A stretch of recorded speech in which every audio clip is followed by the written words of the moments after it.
naik dari yang ada sekarang. Tetapi sekaligus ditunjukkan oleh tim Presiden Prabowo bahwa dari 3.600 triliun itu yang tersisa tinggal 1.100 atau 1.200 triliun, karena sebagian besar dipakai untuk bayar utang dan untuk transfer ke daerah. Jadi ruang fiskalnya begitu sempit, 1.000 triliun mau dipakai buat apa? Itu pertanyaan utamanya tuh. Sementara hal yang harus segera dikeluarkan adalah 450 triliun untuk program yang diandalkan dan diunggulkan oleh Pak Prabowo, yaitu makan siang bergizi itu.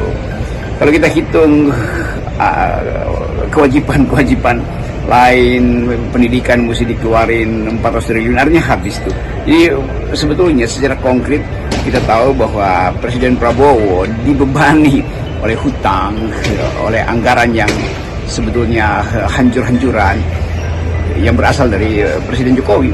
Nah, soal ini akan jadi problem pertama, yaitu mau menghasilkan apa dengan APBN yang tidak mencukupi, sementara kegelisahan publik terhadap daya beli, harga-harga, dan pelayanan umum itu sampai sekarang masih jadi soal.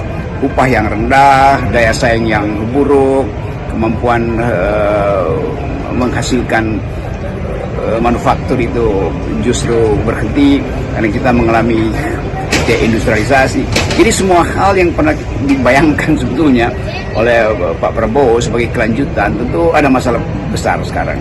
Karena kita tahu bahwa ambisi politik itu batasnya jelas, yaitu APBN.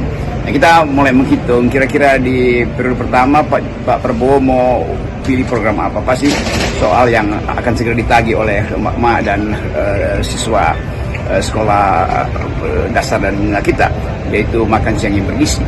Dan kelihatannya juga anggaran itu akan dipangkas karena tentu tidak cukup 450 triliun itu dipakai sekaligus lalu kehilangan daya untuk mendorong sektor-sektor yang lain.